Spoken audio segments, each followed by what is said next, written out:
Bienvenue à ce webinaire. Aujourd'hui, nous retrouvons Elsa Créache, chef de projet à l'Agence du numérique en santé, pour la présentation de l'appel à projet Structure 3.0. J'en profite en guise de brève introduction pour vous rappeler ce qu'est l'Agence du numérique en santé, puisque vous nous connaissez peut-être sous le nom ASIP Santé, qui était notre nom jusqu'à il y a quelques mois de cela. On s'appelle désormais l'ANS, l'Agence du numérique en santé. On a 3 missions principales. La première, c'est de créer des conditions du développement et de la régulation du numérique en santé.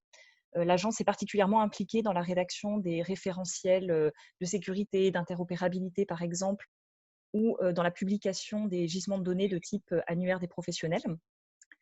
Notre deuxième grande mission, c'est de permettre aux usagers et aux professionnels de bénéficier de l'innovation et des mutations numériques. C'est un peu dans ce cadre-là que se situe l'action Structure 3.0, le financement, par exemple, de solutions numériques innovantes, mais c'est aussi dans ce cadre qu'on accompagne un certain nombre d'acteurs dans toute initiative, tout projet pilote. Troisième grande mission de l'agence, c'est d'assister les pouvoirs publics dans la mise en œuvre de projets d'envergure nationale. L'Agence du numérique en santé porte par exemple le programme de mise en œuvre du SI SAMU, des SAMU Centre 15, ou gère l'espace de confiance des messageries sécurisées de santé, par exemple. Donc voilà, c'était en 2 mots pour vous resituer l'action de l'agence et ce pourquoi, et dans quel cadre en fait on est amené à lancer cet appel à projet Structure 3.0. Elsa, je pense qu'il va falloir que tu fermes ta fenêtre conversée parce qu'on la voit à l'écran. Ah d'accord, pardon. Hop, Voilà. je la réduis, ça sera… Est-ce que c'est mieux? On voit encore un petit encart. Veuillez déplacer. Alors, c'est peut-être la salle d'attente, effectivement, et je ne sais pas comment la… Voilà, là c'est bon. D'accord. Tu peux continuer. Alors, la présentation lors de ce webinaire va se dérouler en 2 temps. Je souhaitais vous représenter en fait l'action Structure 3.0 dans son ensemble, parce que Structure 3.0 aujourd'hui, c'est un appel à projet, mais l'action de la feuille de route du numérique en santé. Donc, je vais vous représenter le contexte global et ensuite, on rentrera dans le détail de cet appel à projet. Ce sera une façon un peu différente de vous présenter le cahier des charges de l'appel à projet Structure 3.0. Alors, l'action Structure 3.0, c'est une des 26 actions de la feuille de route accélérer le virage numérique. Cette feuille de route, elle a été actée en avril 2019 par l'ex-ministre de la Santé, Agnès Buzyn, et elle comporte 5 grandes orientations. La première, renforcer la gouvernance du numérique en santé pour piloter la mise en œuvre efficace de cette feuille de route. La deuxième orientation, intensifier la sécurité et l'interopérabilité des systèmes d'information pour qu'on se dote tous de fondations solides en matière de e-santé. La troisième orientation, accélérer le déploiement des services numériques socles, que sont par exemple le DMP et la messagerie sécurisée, pour avoir tous les outils de base nécessaires à l'échange et au partage entre professionnels. La quatrième orientation, c'est des plateformes pour que l'usager, chaque professionnel, son espace dédié dans lequel il retrouve tous ses services numériques. Et la dernière orientation, c'est celle qui nous intéresse le plus aujourd'hui dans le cadre de ce webinaire, c'est soutenir l'innovation et favoriser l'engagement des acteurs pour que tous, citoyens, professionnels, éditeurs, pouvoirs publics, s'impliquent en fait dans la mise en œuvre de cette feuille de route pour le numérique en santé. Et c'est donc dans cette orientation 5 que se situe l'action Structure 3.0. Les orientations, là, je vous les ai présentées de façon, on va dire, horizontale. Vous avez, je pense, en tout cas pour un certain nombre d'entre vous, déjà vu la métaphore de la maison qui reprend ces orientations, mais sous une autre forme. On a les référentiels et services socles. L'action Structure 3.0, c'est l'une des actions dans les nuages que vous voyez en haut de la diapositive. C'est l'action 24 de la feuille de route dans l'orientation 5.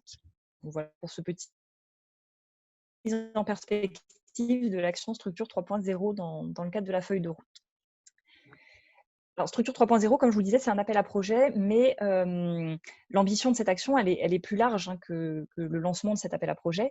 L'idée de la Structure 3.0, c'est qu'on arrive à terme à créer un réseau de structures au niveau national qui soient pionnières en matière de e-santé et qui vont en fait expérimenter des solutions numériques innovantes, les évaluer et partager largement leur expérience. L'intérêt, il est triple pour nous de cette action Structure 3.0. C'est que, ça va nous permettre d'identifier des structures qui testent, qui innovent, et ça va nous permettre de les mettre en lumière, ces structures pionnières. Deuxième bénéfice, ça va nous permettre de faire profiter à tous de l'expérience de ces structures pionnières, parce que l'idée forte derrière 3.0, c'est que certes, il y a des expérimentations, des innovations au niveau local, mais c'est surtout que ça fasse tache d'huile, que ça se diffuse vraiment très très largement auprès de l'ensemble de l'écosystème. Et que ça ne reste pas local, mais que ça soit vraiment partagé par tous. Et le troisième bénéfice, c'est plutôt pour le monde des fournisseurs de solutions numériques. On veut, à travers ce réseau, pouvoir vous offrir l'accès à un terrain d'expérimentation plus facilement. Donc, c'est la triple ambition finalement du programme Structure 3.0 de la feuille de route. Alors, cette action, ce réseau de Structure 3.0, il ne va pas émerger de terre d'un coup de baguette magique.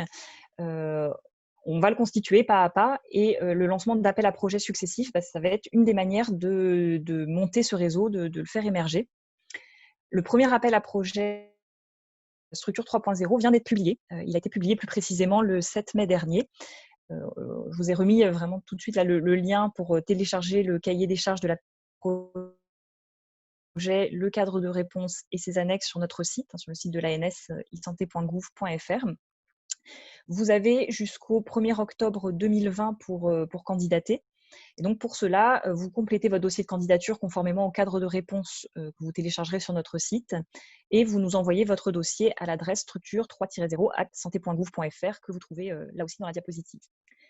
Ce premier appel à projet, il est dédié au social et au médico-social. Donc, on a vraiment tenu à commencer par ces secteurs-là pour créer le réseau de Structure 3.0. L'objectif de cet appel à projet, c'est de financer l'expérimentation de solutions numériques innovantes en santé, comme je vous le disais, dans le secteur social ou médico-social.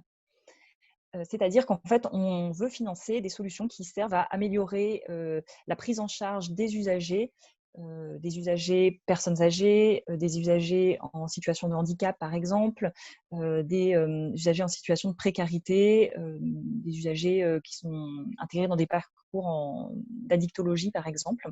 La solution, elle peut servir soit à améliorer la qualité de la prise en charge, mais que ce soit pour les usagers eux-mêmes, pour les professionnels qui les prennent en charge, ou pour, par exemple, les aidants. Donc, toutes ces thématiques-là qui sont listées dans la diapositive et que je vous ai citées à l'instant rentrent dans le cadre de l'appel à projet. Le profil des candidats devront candidater à Structure 3.0 un binôme. Ce binôme doit être composé à minima d'une structure, et cette structure, ça doit être un établissement ou un service social ou médico-social listé dans le Code de l'action sociale et des familles, à l'article indiqué ici. Cet établissement ou ce service social et médico-social va être le chef de file de la candidature. Donc, c'est celui avec qui on sera en relation directe côté ANS pour cet appel à projet. Deuxième membre du binôme, c'est le fournisseur de solutions numériques. Donc, on veut à minima trouver dans votre candidature chacun de ces acteurs, un établissement ou un service social et médico-social d'une part et un fournisseur de solutions numériques de l'autre. Vous pouvez par contre candidater à plusieurs. Si vous estimez que l'expérimentation a plus de sens en étant 2 établissements ou 2 services médico-sociaux et sociaux, vous pouvez candidater à 2. Si c'est 3, etc. Idem pour les fournisseurs de solutions numériques. Si votre expérimentation combine 2 solutions numériques, vous pouvez tout à fait mettre dans la candidature 2 fournisseurs de solutions numériques. Donc, vraiment, on n'est pas fermé sur le nombre de candidats qui peut se cacher, entre guillemets, derrière un dossier de candidature. Les objectifs, qu'est-ce qu'on va attendre de vous finalement si vous êtes retenu dans le cadre de cet appel à projet? Il y a 3 objectifs, donc 3 choses à avoir à l'esprit. De façon assez classique, on attend évidemment que vous testiez la solution numérique, mais surtout que vous vous inscriviez dans une démarche de co-construction de cette solution avec le fournisseur et donc d'itération. L'idée, ce n'est pas de déployer une solution toute faite, terminée, etc., mais c'est bien d'approprier la solution et de participer à son amélioration. Donc ça, c'est le premier point. Le deuxième point qui est clé pour nous aussi, c'est la partie évaluation. On attend de vous que vous évaluiez la capacité de la solution à répondre aux problèmes ou aux besoins pour lesquels vous avez monté le dossier. Donc, que vous évaluiez l'usage de cette solution. et que vous évaluiez aussi si la solution elle est réplicable dans d'autres contextes. Autrement dit, que vous nous aidiez à identifier les freins ou les leviers au déploiement de cette solution dans d'autres contextes que le vôtre. Cette dimension évaluation, elle est vraiment clé pour nous, hein, comme vous le verrez dans la suite de la présentation. Troisième chose qu'on attend de vous, c'est que une fois que l'expérimentation est achevée, finalement, votre rôle, il ne s'arrête pas là. On compte aussi sur vous pour partager en toute transparence les travaux sous différentes formes, hein. La première, ça sera que le rapport d'évaluation que vous allez produire à l'issue de l'expérimentation, il sera rendu public. Que l'expérimentation se soit bien ou moins bien passée, hein. L'idée, c'est vraiment d'être très transparent sur ce qui a marché, sur les obstacles que vous avez rencontrés, la façon dont vous les avez surmontés et éventuellement même sur les choses qui n'ont pas fonctionné. Donc ça, c'est la première façon dont vous allez partager. Ensuite, on envisage aussi de vous mettre à contribution pour partager votre expérience lors de témoignages, interviews, webinaires ou toutes sortes d'événements autour de Structure 3.0. Les délais de cette expérimentation, c'est des délais volontairement assez courts, hein. L'idée, ce n'est pas de s'embarquer dans des expérimentations fleuves qui mettent 2 ans à sortir des résultats. On veut vraiment quelque chose de rapide, des gains rapides. Donc, l'expérimentation devra être achevée avant fin novembre 2021. Donc, c'est la date à laquelle on va effectivement valider votre rapport d'évaluation pour le rendre public.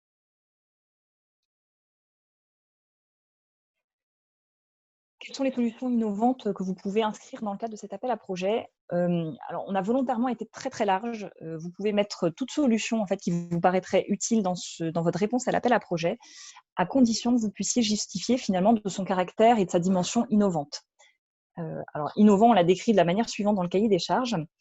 Vous devez prouver que la solution en question, elle est soit inédite, c'est-à-dire qu'elle n'existe pas encore sur le marché français, soit la solution n'est pas inédite, c'est le cas d'usage qui l'est, donc la solution existe sur le marché, mais elle doit être adaptée pour s'adresser à tel ou tel public particulier. Donc c'est un nouveau cas d'usage dans lequel vous l'expérimentez. C'est la seule condition sur la typologie de solution en fait, que vous pouvez proposer dans cette candidature. En termes de financement, le financement va être attribué sous forme de subvention. On peut aller jusqu'au financement de 300 000 € TTC pour un dossier de candidature, mais bien évidemment, dans votre réponse, dans le cadre de réponse, vous allez devoir nous indiquer les coûts que vous envisagez pour cette expérimentation. Donc, les coûts pour la structure, là où les structures, les coûts pour là où les fournisseurs de solutions numériques. Et bien évidemment, on vous financera à hauteur de ce que vous nous demandez dans la limite des 300 € fichés ici. Le financement, en fait, va respecter des taux de cofinancement. C'est des taux qui sont fixés par la réglementation européenne. Donc, le taux de financement dépend en fait de votre nature. On pourra financer jusqu'à 60% des coûts d'un fournisseur de solutions numériques ou d'une structure de type petite entreprise, 50% pour une moyenne, 40% pour une grande entreprise.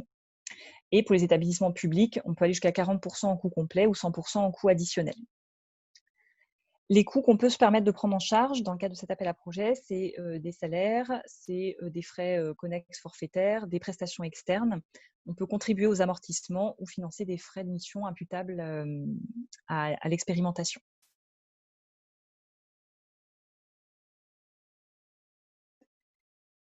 Un petit point pour vous dire ce qu'on attend finalement dans votre dossier de candidature et in fine ce sur quoi vous allez être évalué. Il y a 3 grandes familles de critères, 3 grandes dimensions d'analyse en fait, qu'on va regarder dans votre dossier et une dimension un peu plus minoritaire, je dirais. Notre premier axe d'analyse, ça va être l'impact attendu de l'expérimentation. Dans votre dossier, on aura besoin de bien comprendre c'est quoi l'existant, c'est quoi votre besoin, c'est quoi le problème que vous cherchez à résoudre à travers l'expérimentation. Donc, il faudra bien détailler la situation actuelle, bien nous l'expliquer. Ensuite, on a besoin de comprendre ce que fait la solution numérique qui constitue votre dossier. Donc, vous nous expliquez ses fonctionnalités, mais surtout, vous nous expliquiez la valeur que vous en attendez.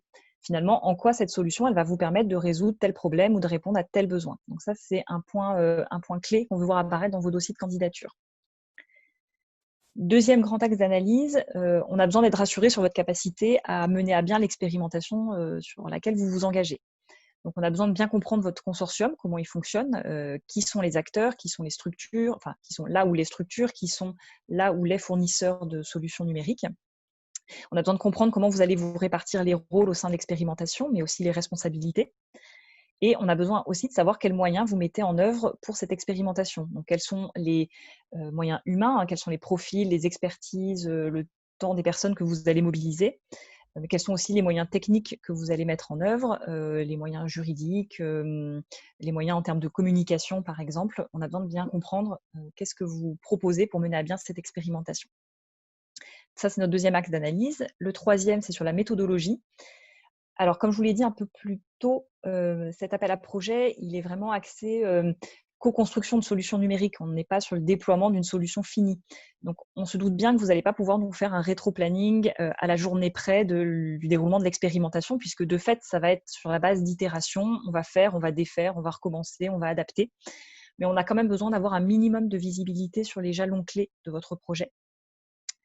On a besoin de comprendre aussi comment vous allez impliquer les futurs utilisateurs dans la conception de la solution. Donc, comment vous allez impliquer, par exemple, les professionnels dans la co-construction, les usagers, leurs aidants, etc. Ensuite, on aimerait comprendre aussi quels sont les risques que vous pressentez quant à cette expérimentation, quels sont les risques que vous anticipez et comment vous pensez les prévenir.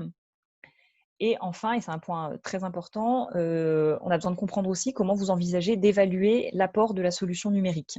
Donc, quel est en quelque sorte votre protocole d'évaluation, quels sont les indicateurs clés, quali ou quanti, que vous allez suivre et mesurer. Voilà, ces trois familles, impact de la solution, engagement des candidats, méthodologie, c'est les trois points clés qu'on va regarder. Il y a deux autres critères qu'on va regarder également, mais de façon plus annexe, comme je vous le disais. C'est le modèle d'affaires du fournisseur de la solution numérique.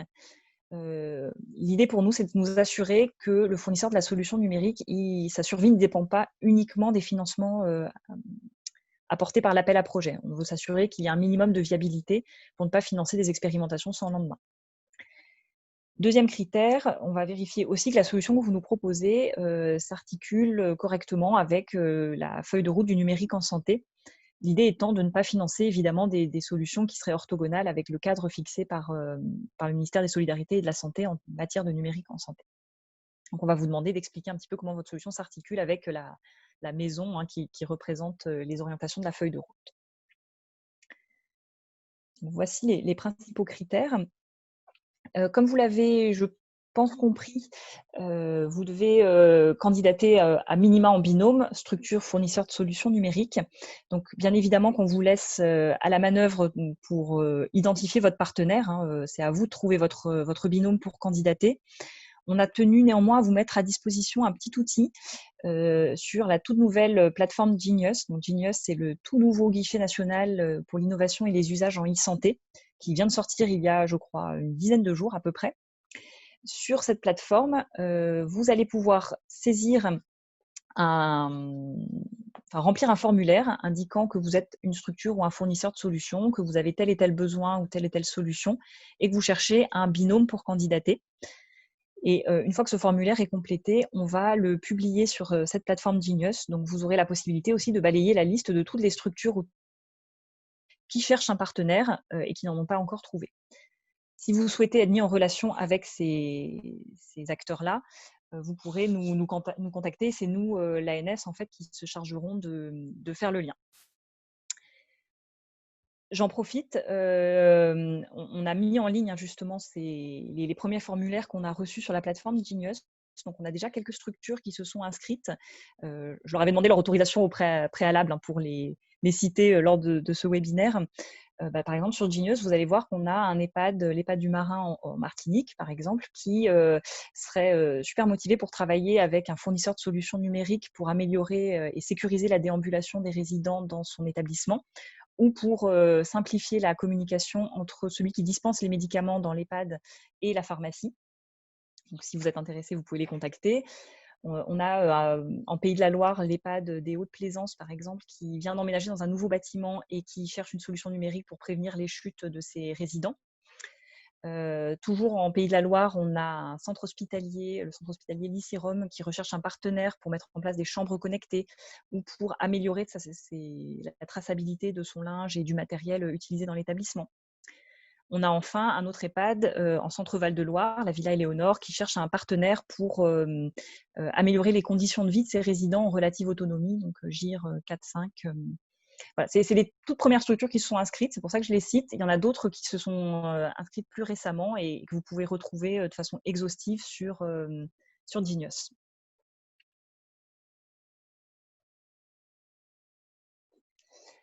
Avant de passer au temps de questions-réponses, je voulais aussi vous mettre en lumière un appel à projet partenaire. C'est l'appel à projet porté par la BPI pour le compte du grand défi amélioration des diagnostics médicaux par l'intelligence artificielle. Cet appel à projet se déroule dans un calendrier assez proche du nôtre. On a dû publier à 1 ou 2 jours d'intervalle nos cahiers des charges. Cet appel à projet, les candidatures sont attendues un peu plus tard que nous, en décembre.